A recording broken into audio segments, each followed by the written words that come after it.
So another little chat this morning. I wanted to talk about positive thinking and the power of the mind because it really is our most powerful tool, I believe. I don't know the scientific ins and outs of it, so I am just going to explain two things which I've experienced personally in my life and how the power of thinking kind of can help, I guess.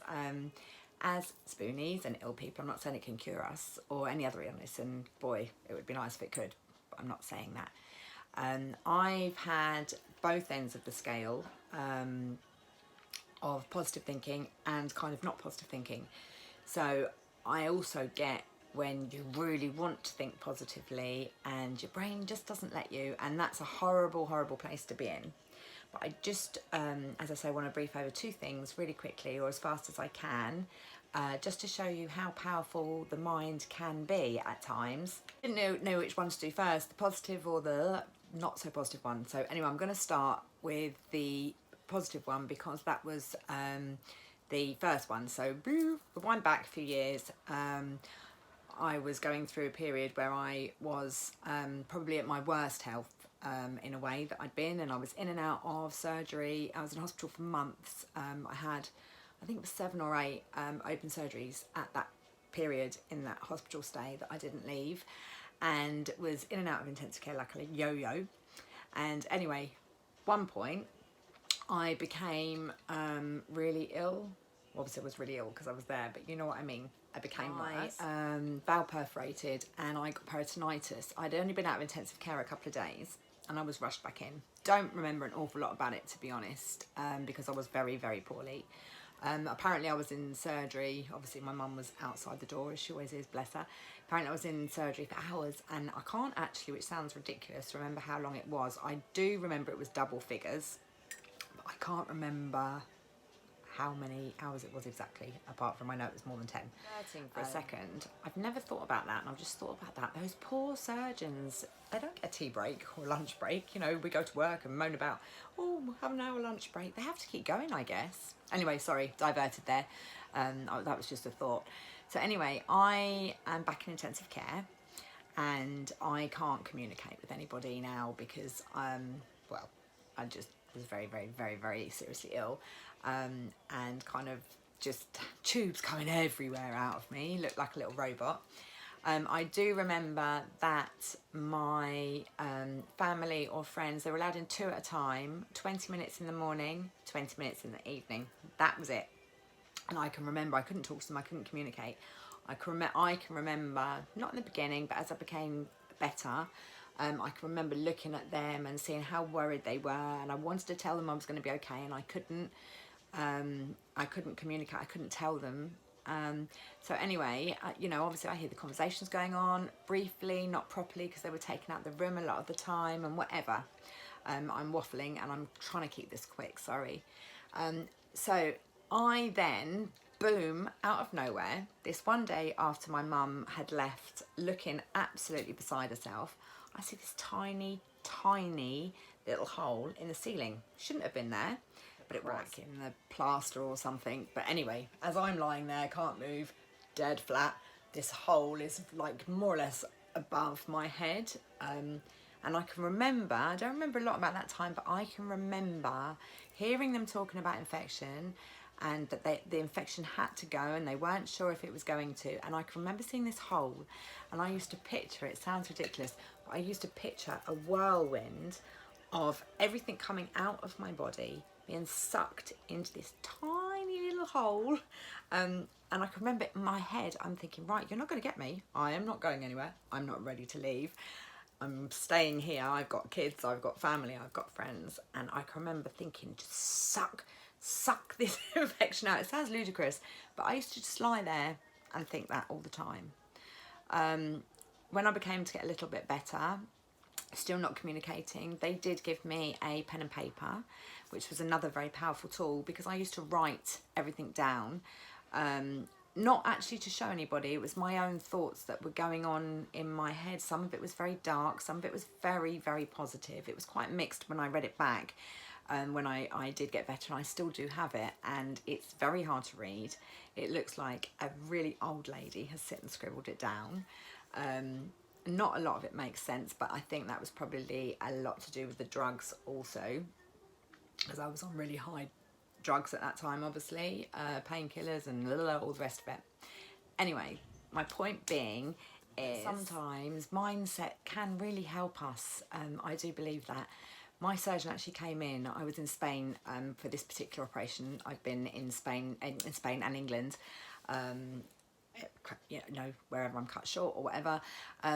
And he actually said to me, right, I want you to be out of intensive care by the time I come back. It was August. It was shut down for a lot of people. Obviously not the hospital, but a lot of people kind of have their main holiday in Spain for the whole of August.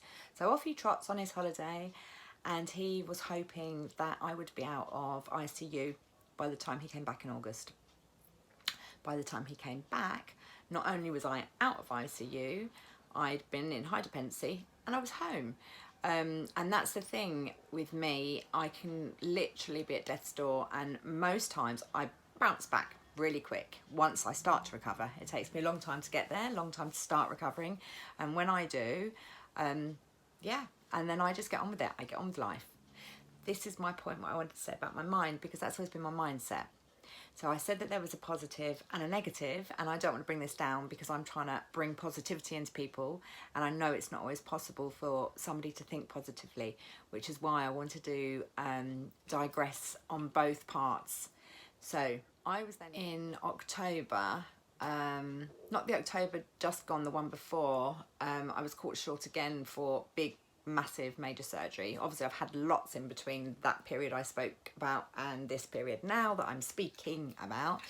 So anyway, I really had kind of mindset that I wasn't going to have another operation. I did actually say that I refused to have another one because I always end up a lot worse, and the surgeons kind of agreed and we decided not to.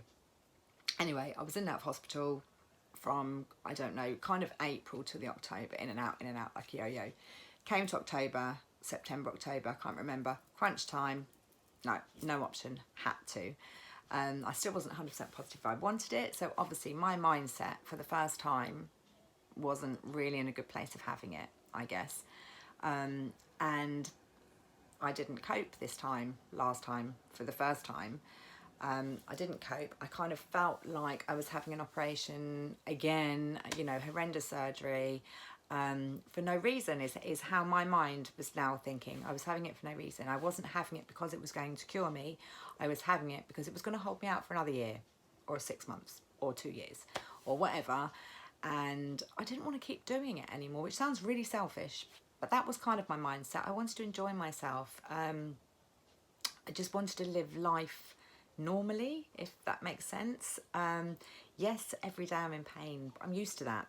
That's just, you know, spoony life, and kind of stay, you know, alive, popping pills and all the rest of it like we do.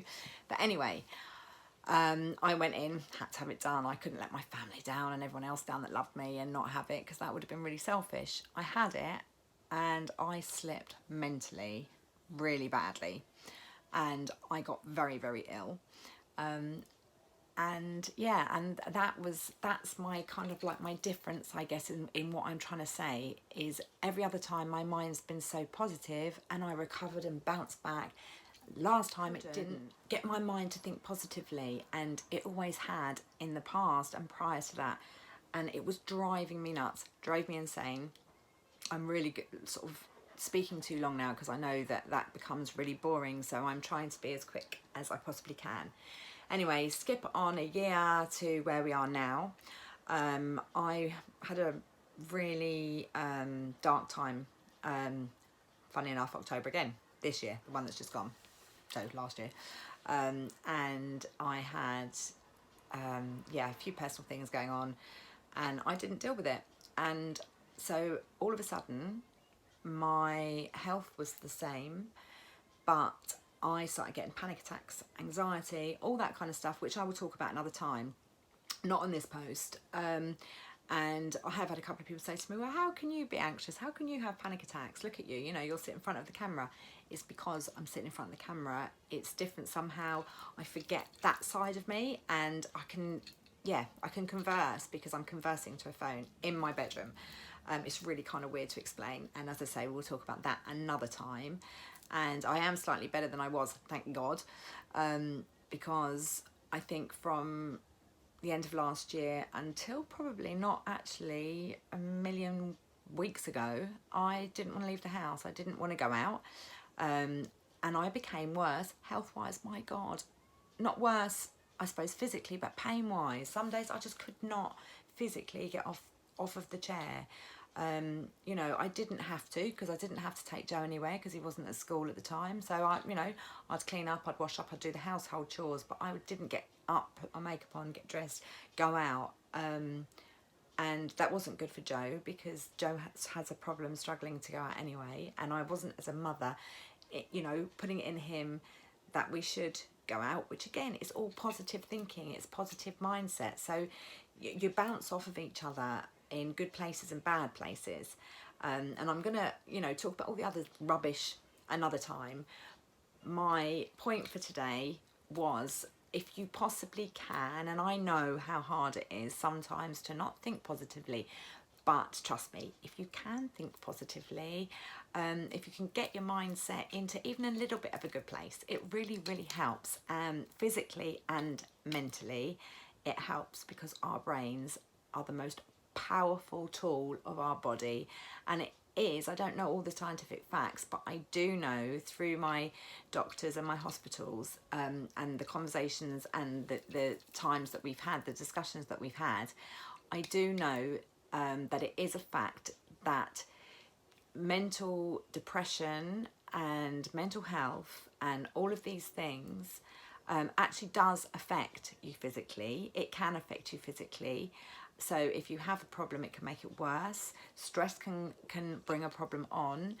And it is really hard to get out. I'm so glad that people talk about mental health, but that, like I say, is another subject. This is to show you the power of positivity. That was my point today, to show you when I was that positive person, how I believed, that's the infection going into that little hole that I spoke about earlier, little things like that, believe it helps. So I just wanted to put that out there and share that with you, and I hope you'll have a wonderful Saturday and a great weekend. And I'm sorry I waffled for too long. I hope you stayed with me. And yeah, if you like this video, if you're watching it on YouTube, give me a thumbs up and subscribe. And if you're watching on Instagram, if you're not following me already, I'd love you to give me a follow. If you don't, doesn't matter. I hope you get something out of this video, and stay positive, guys. See you later. Bye.